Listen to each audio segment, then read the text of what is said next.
conversation when Digger's not in the room. That's it, no comment, That's all background information. or off the record. Both. Welcome back to Senate Education. We are going to continue our conversation on bonding and school construction issues with our state treasurer, who I believe is joining us virtually.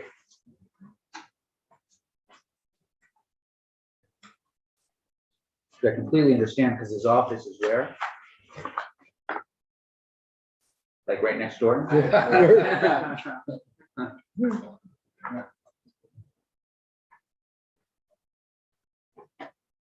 You can quote me on that there, Peter. Yep. You got it.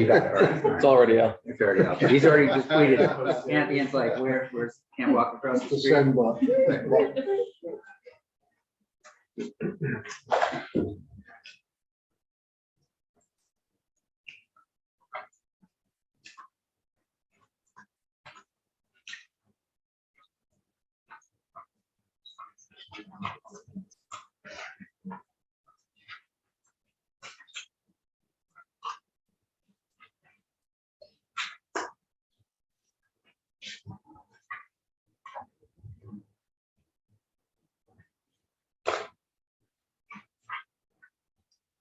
Start an online class tonight on the history of Boston. I love Boston.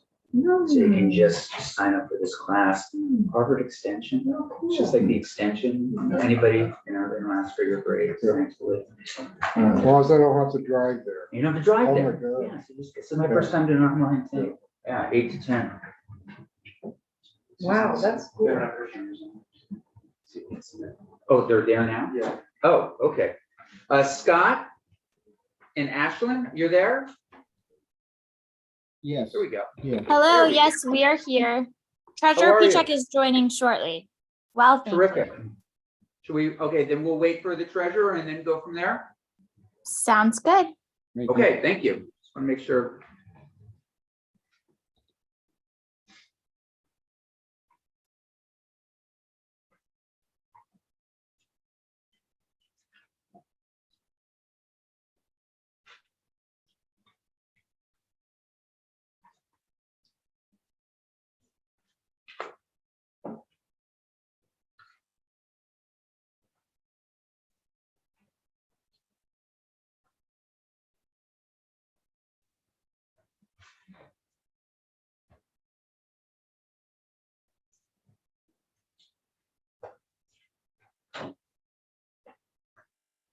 Hey, come on in. We're just waiting for Secretary Pichek.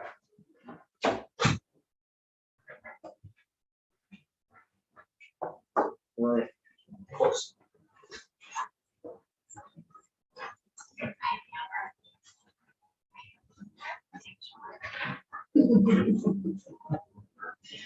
There's some more interest.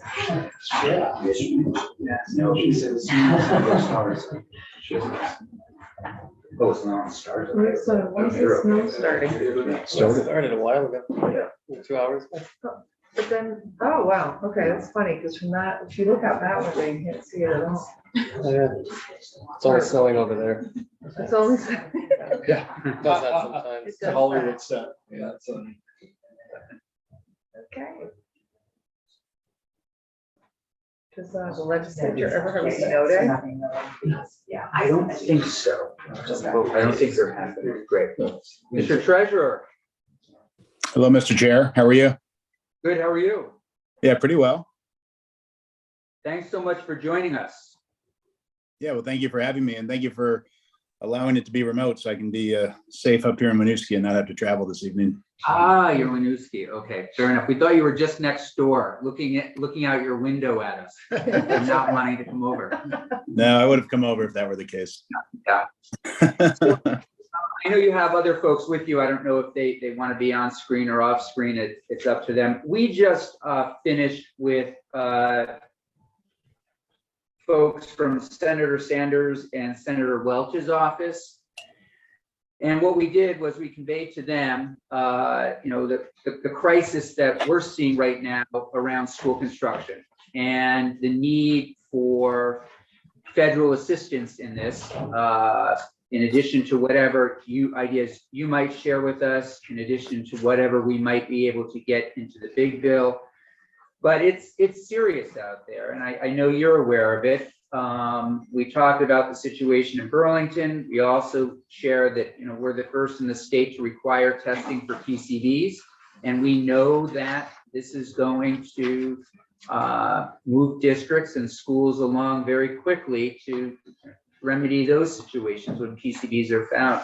But even aside from that, our schools are really old, and we're seeing it as it relates to heating bills. We're seeing it as it relates to just places where kids aren't going to be able to, well, we want them to thrive. We all want them to thrive. We want them to have 21st century learning experiences. We want them to have the technology and the accessibility to those that will be their competitors in the future, if you will, whether they are kids from other states or other countries. We feel it is our responsibility to give that to them.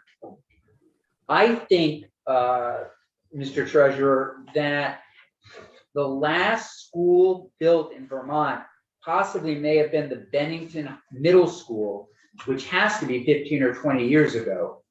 Maybe 20, maybe 25 years ago. So we don't have a lot of new construction. What we have is just a lot of renovations, adding on, and still dealing with a lot of these problems. So we thought we'd have you talk to us, number one, so you're aware of how seriously, you know, we're looking at this issue this year.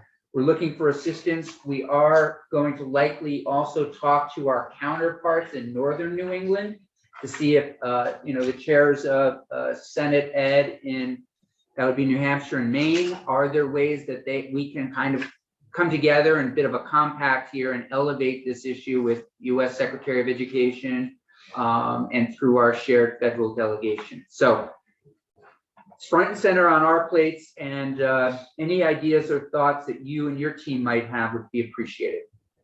Yeah, well, thank you very much. And thank you for, again, for having me. I'll just introduce, I see Scott Baker on with us. Scott is our Director of Financial Reporting at the Treasurer's Office, Ashlyn Doyon, our Director of Policy.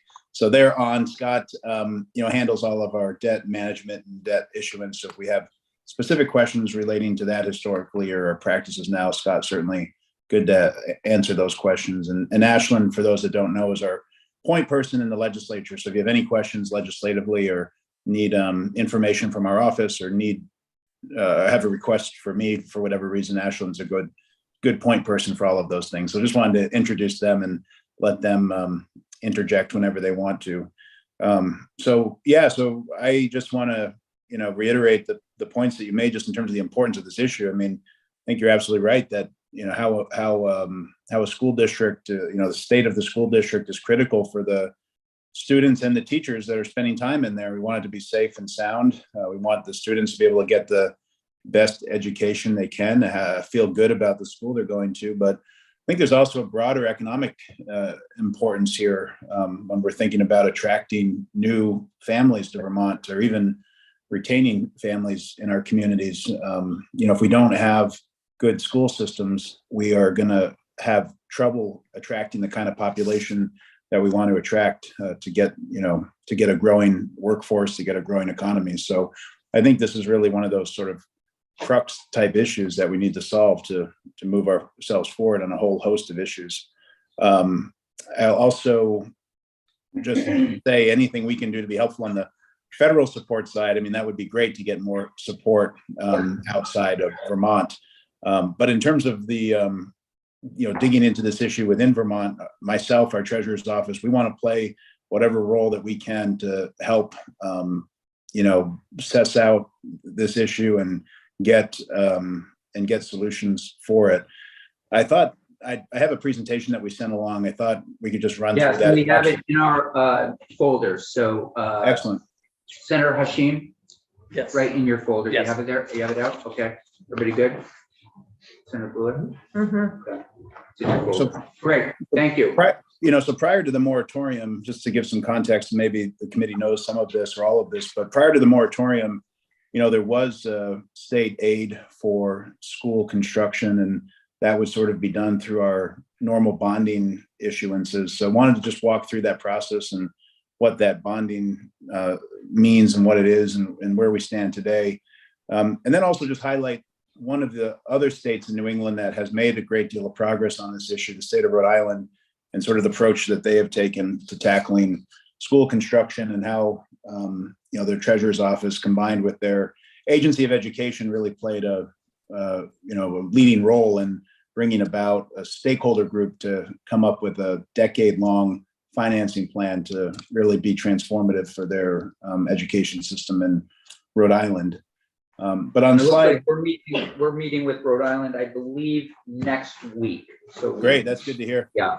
They have a new treasurer, and I think their point person on this issue may have gone to their Secretary of State's office, but I know they had a lot of people in their office that were very steeped on this issue. And, I think we have a lot that we can learn from Rhode Island. So I would encourage you to have all of them come in and speak and really understand the process that they went through.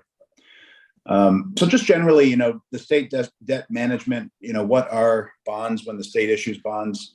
You can see on slide 3, we sort of analogize it to a home mortgage.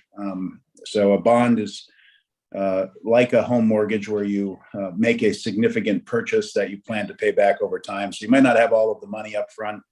You may not want to spend all the money up front. There might be benefits to financing it over a period of time, but generally they're significant things that you invest in, like it would be on a home on a personal side, or like a school on the side of a community, something that's going to last 20, 30, 40 years, because the payoff period typically is a 20-year period statutorily in Vermont. So we issue these bonds for 20 years, and we expect the item that we're building or paying for, will last at least 20 years, if not longer. We don't want to be paying off an asset that is no longer valuable for the purpose that it was built. So you can see here some ways that, that a mortgage is different than a bond, just to continue with that analogy, mentioning that the 20-year payout period for our bonds here in Vermont versus a home mortgage that might be 30 years or 20 or 15 years. The bonds here in Vermont, we pay interest every 6 months and pay principal every 12 months versus paying principal and interest every year on a home mortgage. We also have level principal payments. So we pay down the principal much more quickly than you might on your home mortgage. So that's sort of to the benefit of taxpayers. And the Vermont guarantee comes from the general funds. We give a general obligation and pledge the general fund assets, rather than like in a home situation, you pledge the value of your home. So if we're doing bonding for a school, it's not the collateral for the school is not the collateral, rather the school, the physical building, but the general fund, the state's obligation to pay on those bonds if over the long course of their payout. And then when you make a home mortgage, you're going to one lender. Did you have a question, Senator? Sorry to interrupt you, Treasurer. Yeah, but go ahead. Quick question about the Vermont guaranteeing repayment from the general fund. So if a town were to take out a bond, they don't put anything as collateral. It's the state taking on the risk. Is that right? So the town, there's a few entities that will issue bonds in Vermont. When a municipality does it, it generally goes through the bond bank, or in the case of Burlington, and I think possibly Rutland, they have their own credit rating from the credit rating agencies, and they will do their own bonding directly into the market. And for that city, so let's just take Burlington for the example, they would be they would be collateralizing, or putting up for collateral their own revenue sources, not the state general fund, but their own tax base that they have in their city or their town. In the bond bank scenario, where the bond bank helps communities issue loans, the state does have a moral obligation to pay if there was a default in the bond bank, but it's not a general obligation. It's not a legal obligation. It's a moral obligation. That helps the bond bank get lower interest rates than they would get otherwise, because they do have sort of the backing of the state, even though it's not, the sort of legal construct So hopefully that answers your question that, when we're talking about impairing the general fund, it's really the state of Vermont general obligation bonds that we're issuing. When a city is doing them, they're either doing them completely on their own or they're doing them through the bond bank. And if they're doing them through the bond bank, then there's a moral obligation for the state to cover, but not a legal contractual obligation. Senator Gulick. Oh, thank you. And thank you, Treasurer Pichek. Also, I did just want to mention that one level of complexity that happens, for example, in a city like Burlington, where you're doing your own bonding, is that at least in our scenario, there was fear that our credit rating was going to be adversely affected by taking out this big bond. So that's just another thing to consider when you're looking at your Moody's rating or whatever. How big a bond can you take without having an adverse effect? And I know there's an art form to getting those ratings, but it is something to consider, again, as another complexity. Yeah, absolutely. And some towns just wouldn't be able to bond at all. And, they have to go through the bond bank, but, they just have a challenge because they can't get their own, scoring. Or the other point that you make, there might be a capacity issue. Like it might not just be the impact on the credit rating, but how much debt can the locality service? And there might be limitations on that as well. So going to the next slide here, just talking about the treasurer's role in all of this. So the state treasurer is responsible for managing the state's bonds under statute. The duties of this relate to the issuance of bonds, so the sale of the bonds, the ongoing administration of the bonds that we have outstanding, paying the principal and the interest, the debt service, making sure those are paid timely, monitoring our portfolio to see if there are opportunities to refinance those bonds if the interest rates move in our direction. And then we also manage, as the senator pointed out, the ongoing relationship with the credit rating agencies, the bond rating agencies. The three most important are S&P, Moody's, and then Fitch, and working with those agencies to make sure we get them the information that they need and understand what they're looking for as well when it comes to getting as high of a credit score as we can.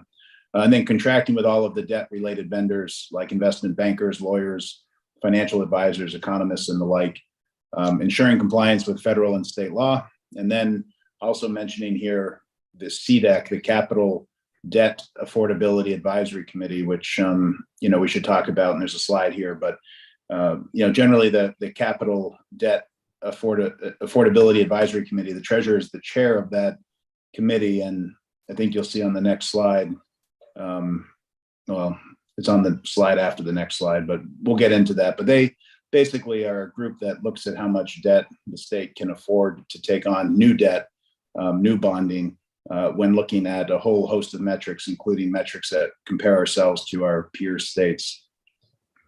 So looking at slide 5, do want to mention, that Vermont, we have had this sort of long-term consistent effort to maintain as high of a bond rating as we can.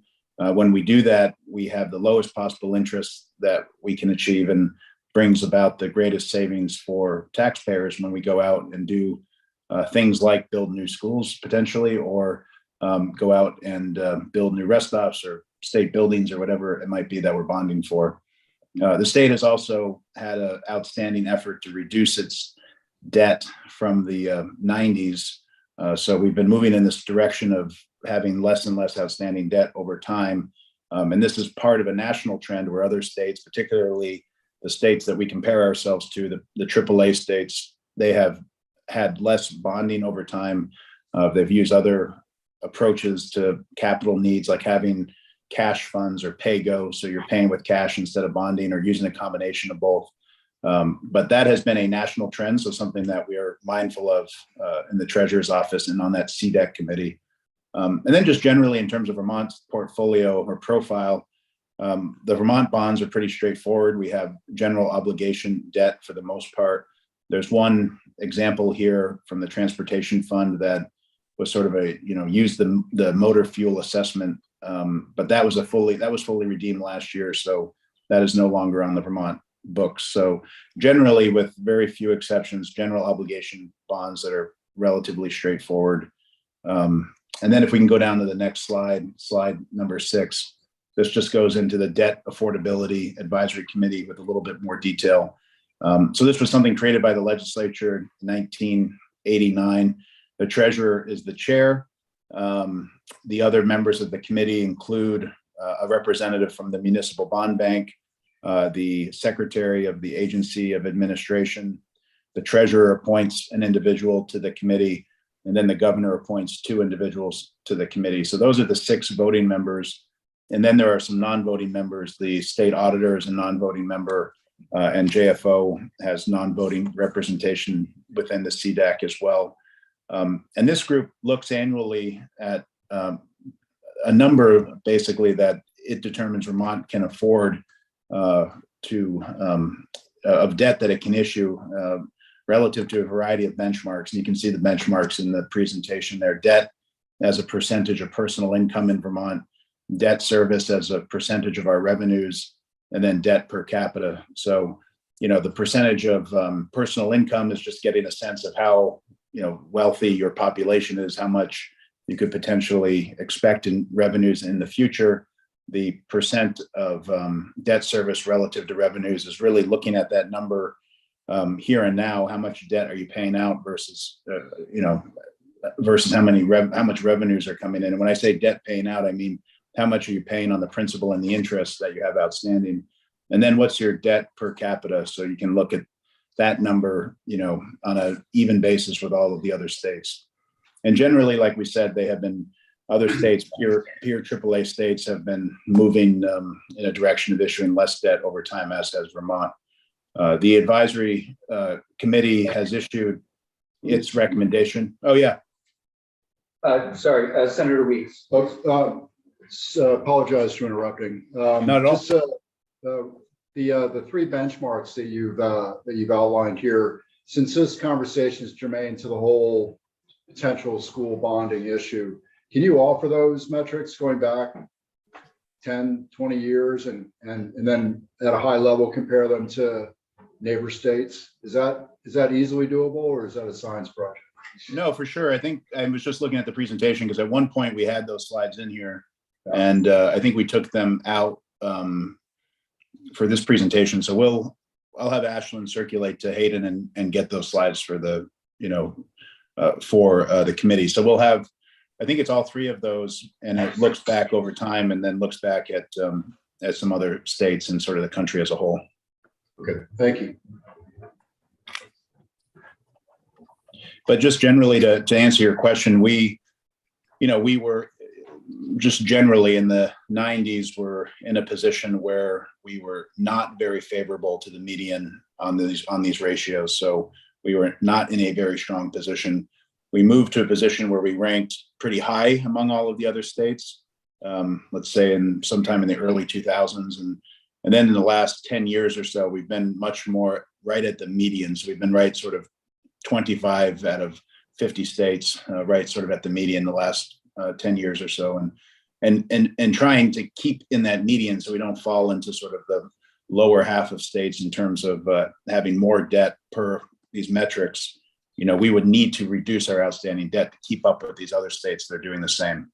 And like I said, these other states are not necessarily not spending money on capital projects, but they are using a combination of debt and cash to invest in capital projects, which the state of Vermont is exploring as well. So I'll just make one note here on the debt, on the CDAC before moving on. So this used to be done annually, this recommendation. Now it's done for the biennium, and the governor and the legislature have historically always accepted the recommendation from 1989 or 1990, whenever the first recommendation was given. And the rating agencies do view this as a good governance practice. So this is something that is viewed favorably, from those rating agencies. So looking at slide 7, you'll see the recommendation from CDAC for this biennium is $108 million. So that's $54 million in the first year of the biennium and $54 million in the second year of the biennium. There was an acknowledgement in the recommendation that the second year of the biennium may deserve some reexamination to potentially increase that number. Beyond just this concept that debt, some of the pure AAA states are having less outstanding debt. There were other considerations that CDAC had in its recommendation around economic volatility and economic uncertainty. The vast amount of federal funds that would be competing with new funds if they were bonded this year or next year. The limited workforce in the construction industry in terms of getting new projects stood up and completed, the supply chain. A whole host of reasons why this number was a 12% reduction from last year's biennium, but it does fit in line with this sort of, you can see a 37% reduction since 2014, 2015. So that's really everything that goes into the CDAC that we should be mindful of. Yes, sir. Just a quick question. The 108 million, is that total outstanding debt or is that new debt? That's new debt. So, total outstanding debt is in the like $575 million range. Got it. Thank you.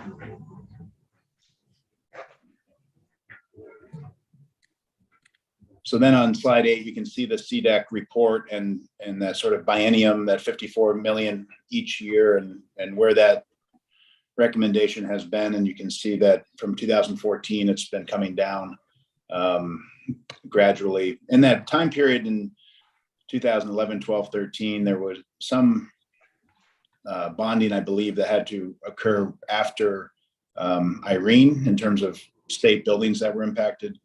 And there were also, I believe, some projects that were continuing on after the school construction aid moratorium was put into place. There were still some bonding projects. So I think that partly accounts for, some of those higher numbers, and then they have come back down as our debt ratios have, moved more to the median. So on school construction on slide 9, you'll probably have a better sense of this when you talk to the bond bank, or maybe you've already done that. But, in 2007, Vermont put a moratorium on state aid for school building construction, committed projects, as I mentioned, that were in the pipeline. They took some additional time, 5 years to pay off.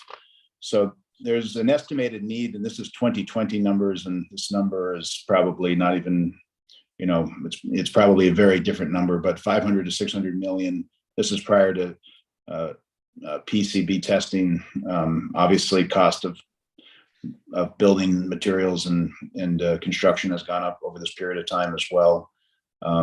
And most of the schools, as we talked about, utilize the Vermont Municipal Bond Bank for their long-term capital needs. And you can see a chart below that the bond bank provided that shows the debt that they've issued, the debt that they've authorized, and then state construction aid over time. So something that used to be much more readily available from the state, and that has pared down over time. Yes, sir, Mr. Treasurer. Just a question on, since 80% of the committee are freshmen, what was the context back in 2007 for the state shifting away from the philosophy of bonding and then moving that responsibility to the municipality? Yeah, so I'll let Scott also speak here if he has more historic knowledge, but that time period, there were, quite a bit of financial pressure on the state, put it that way, in terms of being able to, pay its share on school construction. A lot of other states put a moratorium into place as well. Rhode Island did. Those were largely following 2008, 2009, 2010 after the Great Recession, and there was a real crunch on the ability for, on states' general funds and their ability to invest in things like capital projects during that time. So, now that we're a decade or more from the Great Recession and the need has not gotten any better, it's only gotten worse. I think there are other states that are starting to explore, how do we lift these moratoriums and how do we do it responsibly and what's the right, what's the right approach. But Scott, is there anything else to add relative to Vermont? No, I think you got it. It was basically, just trying to reduce the amount of debt that the state had, and that was one way to do it. Scott, we're having a little difficulty hearing you. I don't know if you can. No, Oh, the treasurer. He said I was exactly right. I think that's what he said. Yeah. Go ahead, Scott. If you could repeat yourself, that would be great. No, the treasurer was correct. And again, it was the state in CDAC going through looking at the debt metrics and trying to reduce the amount of debt that the state was issuing also.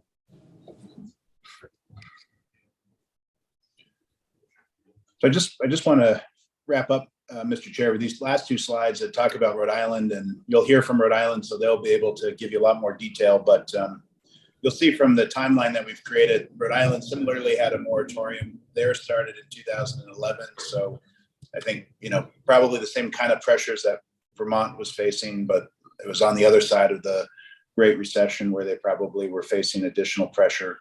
Rhode Island issued a schoolhouse report in 2017. So this looked at all of their public schools across their state, 306 public schools. They identified 50,000 deficiencies that related to both health and safety. So things like hazardous materials, fire suppression not being adequate, and also programmatic issues. So classrooms not being modernized, laboratories not being modernized, not having laboratories, all of those sort of programmatic concerns. And then they went about and through a task force led by their state treasurer and their secretary of education, put together a plan that involved both sort of a incentive program. It provided a financing mechanism, and they presented also a governance structure. And I think that's probably how I would think about this issue as well, is that there's the need to flesh out all of those things. How are you going to potentially have the state help in financing? How are you going to create a governance model to determine, when and where it's appropriate, and how much it's appropriate for the state to participate in that? And then what kind of incentives are you going to have to try to create strategic behavior around school districts that have a growing population, potentially expanding or building a new building, school districts that are not seeing an expanded population, making different choices about their physical infrastructure, trying to make good incentive behavior around incorporating, efficiency into new buildings and clean energy, making sure that there's ongoing maintenance of any new investments that are made, so that you do have the ability to continue to invest in any new buildings that the state might support. So they created, they thought through as a task force, having all of these broad stakeholders together to come up with, what was a 3-part plan for upgrading school buildings across the state. That incentive plan that I mentioned, new policies to control construction costs. So if you were to spend more than $1.5 million on a project, there had to be an independent sort of clerk of the works type person. So that responsibility didn't fall onto a superintendent or a principal. It fell onto a professional that could manage that with having the expertise to do it, and also the time and the ability to do it. And I think they found that it resulted in, having projects stay closer to budget and stay closer to the timeline that was provided. And then I mentioned here, making sure that they have adequate maintenance and upkeep going forward. And the funding mechanism that Rhode Island came up with, they have quite a bit of support from their general fund. They had not actually done bonding in Rhode Island for school construction since the early 1990s, even though they had support for school construction up until 2011. And they basically paid out of their general fund for that. But when they lifted the moratorium, they decided to do 2 bonds of $250 million each, so $500 million in total. One of those bonds has already been issued and put into action. The other $250 million bond is going to go out, I believe, or maybe just went out and was approved by their citizens. So they're working on getting that full funding out and about. But they determined, or I think they ended up with that 250 million, with also the local funds, participating as well, having $2.2 billion of funding for 202 school construction projects in a 4.5-year period. So they used the state money to leverage local money and encouraging local municipalities to do their own bonding, but not carry the entire load of the construction, as a way of moving forward with the state and the municipalities together with those various incentives to try to encourage strategic behavior. They talked about it was a real job creator for them in Rhode Island. They feel that they have a really good, solid plan in place to finish the schools that have not been attended to yet. They have a good track record of updating and modernizing their school district. And we asked them about the impact on their relationship to the credit score and their bond scoring. And they did not describe any negative impact or adverse impacts from these moves. And not to say that would replicate itself in Vermont, but just some good piece of data from Rhode Island in terms of how the credit agencies viewed their move here with the $250 million bond and now the $500 million bond in total. So I think again, I would just encourage the committee to think about Rhode Island as a model. I think they did this outside of the legislative process. They brought together all of the right stakeholders.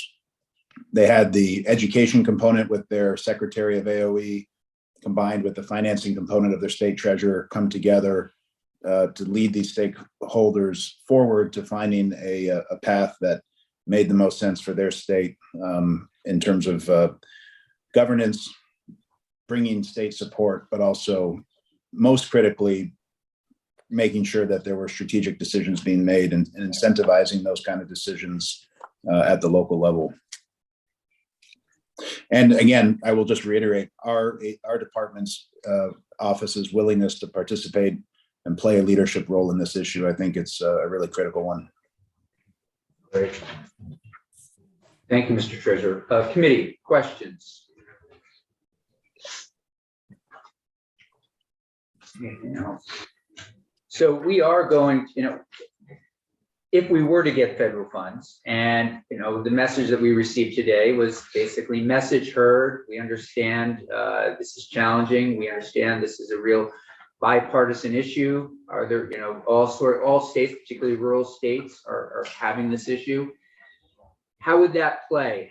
Just tell us how that would work out? Basically, an infusion of funds would come in, set aside in terms of Vermont's capital fund for school construction, something like that, and then we would have to consider a process whereby different institutions, different districts would apply for grants, etc.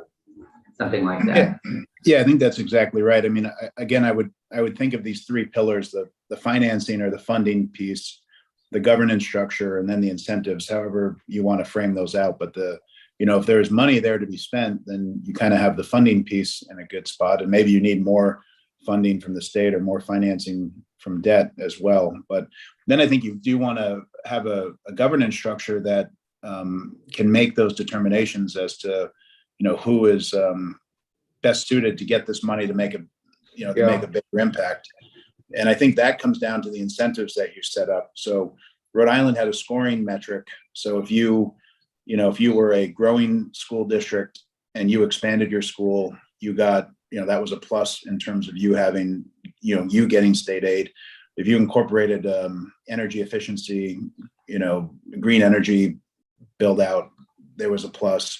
If you were modernizing to, add a laboratory or bring your programmatic needs up to par, there was a plus. So I think you also want to think about the scoring and the criteria that would be used to prioritize the support, because probably at the end of the day, even if there were state, federal, and bonding funds that went to this issue, not everyone within a quick period of time would have all of the needs met. I think the need is great. So I do think you need to think about ways to prioritize, and then governance, and then financing. Senator Gulick. This is more of a comment than a question, but that 76.7% vote is pretty overwhelmingly positive, and I would love to know how they got there, but that's something we can do later on when the time comes. Yeah, I think we're going to do a joint hearing with the House, with the folks from Rhode Island, hopefully next week, so that can answer some of those questions, and maybe we can get some lessons learned from all of those folks. Yeah, and we'll try to sit in on that for sure to understand better ourselves. That would be great. Senator Williams. So I've heard that there's an assessment going on for all schools. When are we gonna know? I think that comes back October 20th. Yeah, Because that would need to be known before we could yeah, absolutely. prioritize Yeah. schools. Yeah. And we can talk to Rhode Island about when they put in their governance structures, when they started putting, different criteria together, what different committees and agencies did that work. Great. Anything else? Mr. Becker or Ms. Doyen, I'm sorry if I'm mispronouncing your last name. Any comments? And it's Mr. Baker, my apologies. Nothing to add on my part. Thank you. No, nothing here, although if you have any follow-up questions, we'll be glad to help you out, so. Very much appreciate it. And thank you, Mr. Treasurer, for joining us, and hope everybody enjoys what looks like it's going to be a great snowstorm. Well, get home safely. Thank you. Thanks, you too. Thank you. Good, thanks, everybody. Mr. Staples, Yes, please join us. thank you. Please, yes. We'll take a break after we hear from Mr. Staples. But I thought, NEASC, the term, if you will, the acronym is thrown out around a lot. We're back into our committee process. We have new members. And I thought it would be great for us to understand, what is it that NEASC does here in the state of Vermont. And frankly, this summer, while I was thinking, are there, surgical ways that we can improve all of our schools across the state? Is accreditation or approval or whatever a way for us to do it? I mean, are there ways that we can put in place certain, we're going to hear a little bit about proficiency versus standards versus requirement. Yeah. But is there a way for us to think about this and say, okay, we want to lift all boats, and is again accreditation or approval part of that? And so thought NEASC might be helpful with that. Sure. Well, thank you so much for inviting me. I've sent a PowerPoint just today. Yes, and it is in our. Oh, excellent. Okay. Yeah, we have. But it. I thought it might be useful for me just to talk a little generally about NEASC, and the PowerPoint I hope is good background information, and happy to take any questions. So NEASC has been around for a long time, 1885. It was founded by college leaders initially to create a process for quality assurance, both for colleges and for secondary schools. Particularly back then they were all highly unregulated. I mean, there was not any real state or federal regulation of colleges or schools. So right now we are divided into three sections. We accredit independent schools, we accredit public schools, and we accredit international schools. We used to be the accreditor for colleges. And about 4 years ago, we divided into two organizations. That's a long story, which I'll be happy to answer questions about, mostly because the federal government uses the college accreditor as a gateway for financial aid, and they didn't want them to be part of a larger organization. They sort of forced separation because they become really an arm of the federal government, the college accrediting agency. There's a heavy set of regulations about how they accredit colleges, and they have to implement those. So they are a different animal. We're partners with them now, but we're separate organizations. So we accredit almost all the public schools, public high schools in New England, probably 95%. And a large. So 95% of our high schools, public high schools. Comprehensive high schools, exactly. Now, I was saying Vermont is slightly less. In Vermont, for some reason, we have less penetration in public and independent schools. We have about wrote the numbers down, about 25 public schools and about high schools and about 40 independent schools. In Vermont.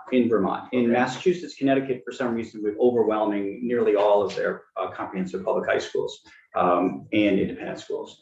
We also credit about 250 Catholic schools, and then some other religious schools sort of across the spectrum of religious instruction. So we are, our primary area is New England, the 6 New England states, and we accredit about 350 schools in about 85 countries. And that began about 30 years ago. The State Department asked accreditors to go overseas to accredit schools where State Department embassy personnel, and now it's grown to be expats, or Microsoft opens a company or a branch in Beijing, and they want a school and they want an American accreditation. Part of that, and part of the reason for people seeking accreditation, is that colleges value it. They value a high school accreditation as a statement of the quality of that school. In fact, the higher ed accreditor, which again is now separate from us, has built into their review of colleges the expectation that the admissions process takes into account accreditation, because they value that process. So we accredit approximately, so we have about 1,500 schools total. We accredit approximately 200 a year, or we visit 200 a year, and we utilize volunteers. We have a small staff, but the whole premise of accreditation is a peer review. It's like in the medical profession, to some extent the legal profession. So we organize the visits, the staff does. We have 4 boards, so a board for each of our segment of schools that actually looks at and approves the reports, and those are all made up of school leaders. We send a team of visitors that are all school personnel. So the heads of school, teachers with specialties, special ed teachers, if that's valuable in a particular school, the teams get tailored to the needs of schools. So when we send, so every season we'll send out 100, 150 visits, and it does vary by season. We'll send out 10 visitors to a school. They will, I should start from the beginning. The school, when they start the cycle, does their own self-evaluation. We have standards, and below the standards, we have indicators that they're expected to measure themselves against. So they create a report. The entire school community is involved in that conversation. Faculty, the administration, the parents, the students, they're all required to be part of it. Then they create a report, submit it to us. We then send a team of their peers in to basically evaluate whether the report is an accurate reflection of their strengths and their weaknesses.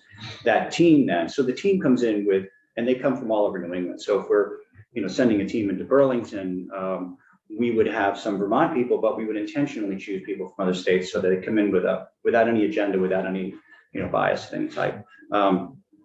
They then issue a report back to our governing body for that segment of schools, and they get reviewed, and that is made up again of school leaders from all 6 states, and they will make a decision. Do they continue the accreditation? Do they put them on warning? Do they remove their accreditation? Typically, they are just issuing a lot of directives in response to that report. Commendations, good things that they recognize, but a lot of things that the school has to work on. And then the school is required to report back periodically about their success. If there's something that jumps off the page, some safety issue or then we might say, we're going to send another team in 6 months, and you have to fix that within 6 months, or we're going to potentially revoke your accreditation. So Do you do anything with, if I see a school is approved by NEASC with teacher quality? it's part of the accreditation process evaluates the quality of the teaching and learning generally. We don't evaluate individual teachers, but they vary slightly, the independent school and public school process, but the basic outline is the same. There's an initial review of the school, which we call sort of foundation standards. You have a solid curriculum, your facilities in good shape, safety and all sorts of elements that are important, governance procedures. And then the second team goes in to look entirely at teaching and learning, because that's really what everyone wants to focus on. It's what we think we can add the most value at. So the report will give a very specific directive. They shadow students throughout the day. They sit in all the classrooms. They won't evaluate the teacher per se, but they will say, teachers stood in front of the class and delivered rote instruction. The kids were not engaged. I mean, that's not good quality instruction, and that will be noted in the report, and the school will be directed to reconsider how they deliver curriculum. So at that level, at the school level, but the recommendations can be very specific about that. We could say, noted deficiencies in certain pedagogy. There should be more professional development provided to teachers to ensure that they are at a higher quality. So I would say generally, it's not the same as an individual rating, but it's the school rating. Does your accreditation focus only on American curriculum, or do you include international baccalaureate, UK systems, et cetera? That's a good question. We accredit schools with all sorts of curriculum. In fact, we have a joint program with the International Baccalaureate, which we just released about 6 months ago, where they hold their curriculum approval very tightly as an organization. We co-accredit so many schools that we now have one process. So we've embedded the IB review process into our accreditation standards. So IB schools are now, we try to make it as easy as possible in schools, not to have several different processes. So IB is one we have a close partnership with. But in our schools abroad, we accredit all sorts of curricula. The schools almost exclusively have to be English language based. And that's mostly a capacity issue for us. We're English language. Now we do have enough Spanish speaking visitors and schools. So we do have schools in Spain and South and Central America, but we can't go to schools that have a different language of instruction. We just couldn't do the job. I interrupted with that question. Oh, that's right. Well, I want to try to, there's so much, So my question about the teacher quality, yeah. Okay, yeah, and I guess, and I would happy to, I just want to give you the overview and handle any questions. So we, maybe just a current piece of information. We, as an organization, COVID obviously threw a monkey wrench into a lot of things, including causing us to have to shift to virtual visits, which was very strange for us. We think being on the ground in the school is critical, but we did it for 2 years because it was either that or we couldn't visit. And from that, we learned a lot about doing things a little more efficiently, but also about delivering professional development virtually. So we've really, in the last 2 years, ramped up webinars and conferences and training sessions online for schools and for their faculty. So we didn't used to be into that field as much, and now we are deeply in it because schools are really looking for that support. And as you know, and what you're doing with your virtual meetings, it's extremely effective for delivering certain type of content. So we've shifted as an organization to put a lot of emphasis in that type of support. We've also characterized our work as quality assurance and school improvement.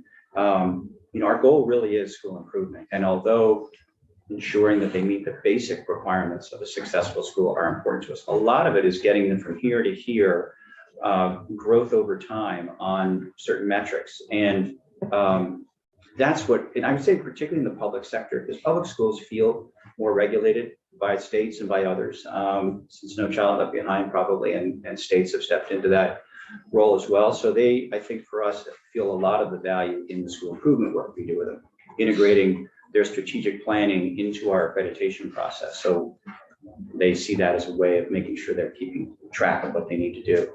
So that's been a shift in our organization. I guess the last thing I would mention is we have a lot of partnerships, and AIB was one that I mentioned that is a brand new one, but we work with other governments, and we certainly collaborate with states in any way we can. We send our materials and our reports to states' education departments. We will put people on our visiting teams. All the information we collect is publicly available to policymakers. So one of my goals is to try to collate that in a usable fashion, so we can give you a report and say, last year in Vermont, we went to 15 schools, and this is what we saw across all these schools, and these are the issues that we think are preeminent in those schools. But we do have individual reports. We are happy to share anything we have with you. Some states have their own visits they conduct for school improvement work, Massachusetts being one. We share with them, we coordinate with their visits so that we don't go to the same school in the same year, which would be punishing for the school, but also we make sure we give them all of our information prior to their state visits. So they have all of our data and all of our analyses before they go on their visits. So I guess I say that because we're always open to working with you around how what we do can support what you're interested in. I think historically accreditation used to operate sort of on the side, and it was independent of a lot of state or local activities, and that's not our philosophy now. Our philosophy is we have to make it easy on the school, have one set of goals they aim for. And if Vermont says they have to focus on this, then we build that into our expectations as well. We hold them accountable for state requirements and state laws so that they're not, pushed in multiple directions. Do you do an approval or an accreditation process with elementary and middle schools also, or is it just high schools? We do, and I didn't mention that because we don't, I should be clear on that. We do a lot of them in the independent school sector, a lot of K-12 in the independent school sector, and mostly in our Catholic schools. For some reason, that is our largest area of elementary school accreditation. We do it, but it's just not public school districts have been moving toward a district approach, which is a new initiative we launched recently to say that large districts don't feel they have capacity to accredit every school. That's what we're finding. And so we have said, we think accrediting your high schools is critical. We think accrediting your middle and elementary would be useful, but we offer an opportunity to sort of create a district-wide plan and consistent with their strategic plan where our accreditation might be for every school, or it might be just the high schools with some sort of review of the elementary and middle. So we're open to that, but for cost reasons, and I think for just capacity reasons, some districts have maintained high school accreditation but dropped at middle and elementary in the public sector. Jay or Don, how many high schools do we have in Vermont?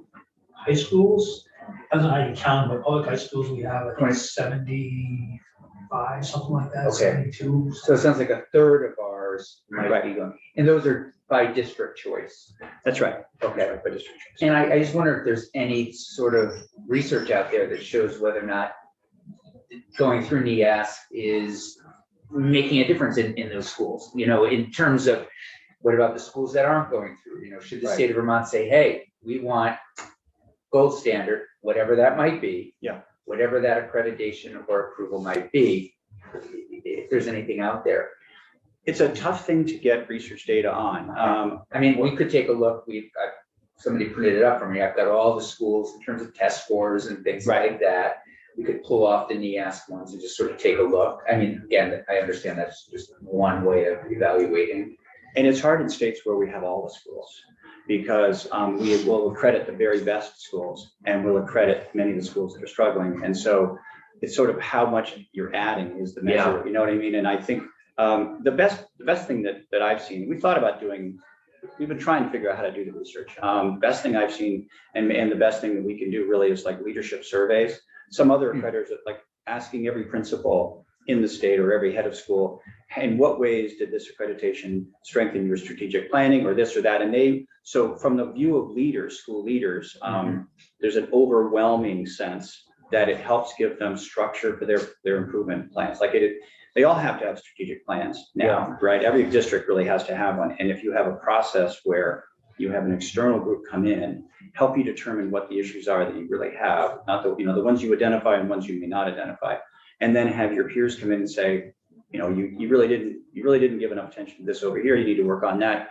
That I think has been viewed by school leaders as very helpful. And candidly, I think what happens sometimes is school leaders have internal dynamics that make it hard to push an agenda of improvement. And when they have a team of outsiders come in and say, why aren't you fixing this? It empowers them sometimes to say, well, the reviewers said our special ed department is not adequate. And so we need to do something about that. And I think they use the process as a way of shining a light because this team doesn't have any agenda. They're just visiting another school. So, I can look for stuff to send you. I will tell you. I appreciate that. I have looked in the past for things that are like show a cause and effect. Yeah. It's mostly surveys of school leaders and what they think of the process, but I think that's got some value. Yeah, anything like that would be helpful to see. Do you have any data on Vermont in general that you could send us? Anything from you mentioned a couple of things that made me think that there might be data out there. Some of it is anecdotal right now, and part of it is because every school report is separate.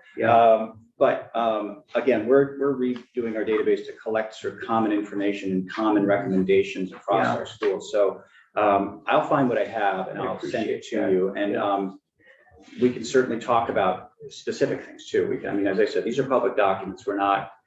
We could tell you what we find, And we are, I think, we know that in the United States of America, kids aren't reading and writing as, you know, to the degree they need to be at the grade level. In Vermont is certainly, we know it's, and it's not just COVID. This is going on well before COVID in math. And so these are things that we're looking for ways to improve. We passed a literacy bill a couple years ago that we hope will start to make a difference, but yeah, it's serious out there. It really is. And It is. and my colleague brings up, you know, the International Baccalaureate programs, which I don't know a lot about, but it would be interesting for us to maybe learn a little bit else, what else is happening there in the world. Sure. This is, you know, we know this is a global economy, global competition. Right.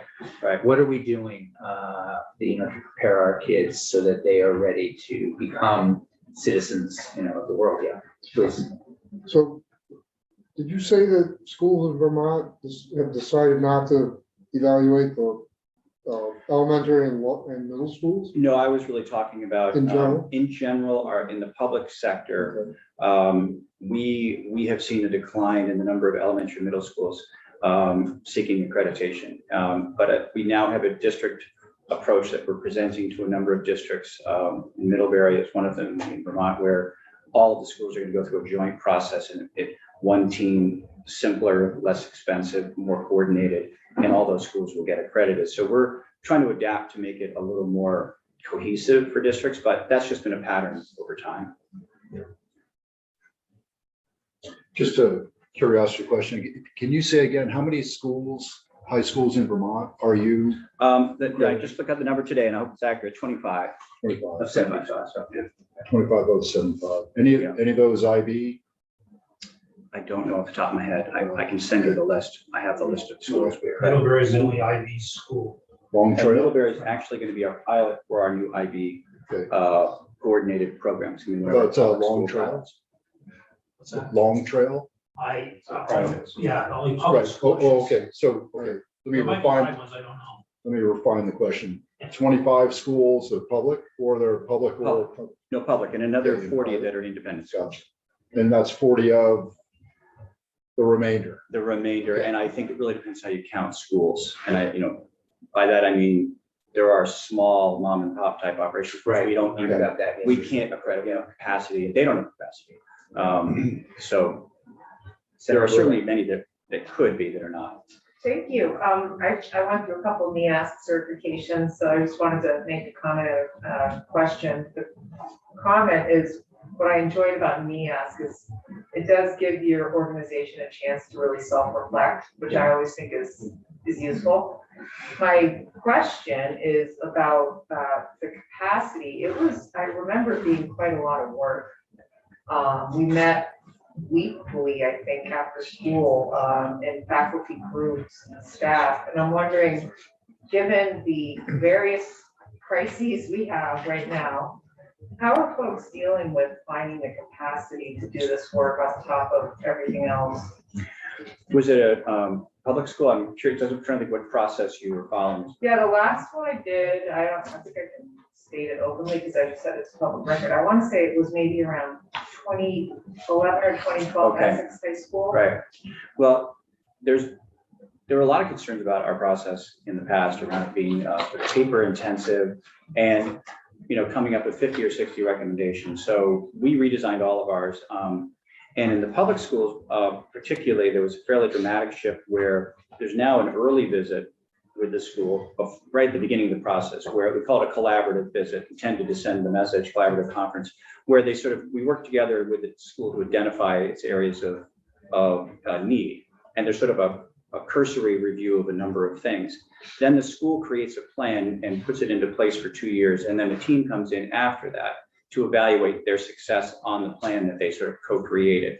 And part of the rationale for that was many schools felt like this was a purely compliance. It was, that people would come in and run their finger across the desk to see if there was dust. And what didn't feel collaborative, didn't feel like they had a chance to really plan together. So that shift had now creates a 3 to 5 key recommendations, not 50 or 60, which was just not useful, frankly. So that's one of the things we've done to make it, and the private school, independent schools have done a similar thing where they now do an early review of sort of core standards, and then they send a team back in. It's not with the same time to work, but it's bifurcated to make it more valuable and make the schools work on it more focused. So our philosophy is not to go away for 10 years and come back and do it again, which I think is another historic feature of accreditation. We're now connecting with them all the time. They do a 2-year report. They do, we look now for annual updates. So we're trying to make this, continuous thing that everybody can improve.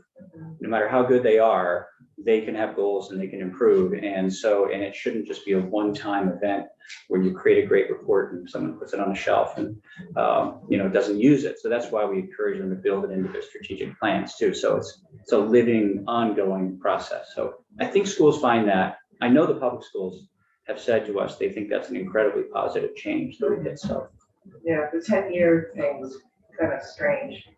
yeah, it's not sort of outdated. I mean, Mhm, things yeah. move more quickly than that. Thank you.